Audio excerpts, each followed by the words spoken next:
Ozoda Nursaidovaning klipi syomkasida aktrisani gelik bosib ketdi. Mashinani voyaga yetmagan qiz haydagan va u boshqaruvni yo'qotib, Sabrinaning ustidan 2 marta bosib ketgan. Bu haqda uning o'zi ma'lum qildi. Hodisa natijasida aktrisaning tos suyagi singan, boshqa joylar ham jiddiy jarohat olgan. Unga vaqtida birinchi yordam ko'rsatilmagani sababli ko'p qon yo'qotgan. Aytilishicha, 9 soatlik operatsiya o'tkazilgan, lekin noto'g'ri bajarilgan. Oqibatda uning chap oyog'i o'ng oyog'idan 7 sm kalta bo'lib, qiz aravachaga o'tirib qolgan. Uning so'zlariga ko'ra, klip tashkilotchilari va boshqa aybdor shaxslar jabrlanuvchiga yetarlicha yordam ko'rsatmagan. Sabrinaga faqat 4 oy davomida filmni suratga olishda texnik qoidalarni buzganligi uchun $500 kompensatsiya to'lab turishgan xolos. Ushbu xabar yuzasidan klip tashkilotchilari munosabat bildirdi.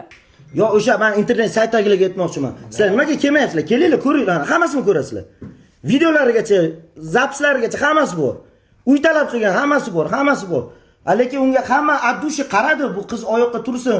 Bu qizni biz nima qilamiz, nima deydi? Erta tuzalib ketgandan keyin hali yana birga ishlaymiz degan niyatlarda qilingan. Yaxshi niyatda qaralgan bu qizga. Shifokorlarning aytishicha, ayni vaqtda qizning salomatligini tiklash uchun uning tos suyagini sindirib, suyaklarni to'g'irlash kerak. Bunday operatsiyalar juda kamdan kam holatlarda muvaffaqiyatli o'tadi. Bu narsa bo'yicha tergov ketyapti. Birinchi kundan beri boshlangan tergov jarayoni boshlangan.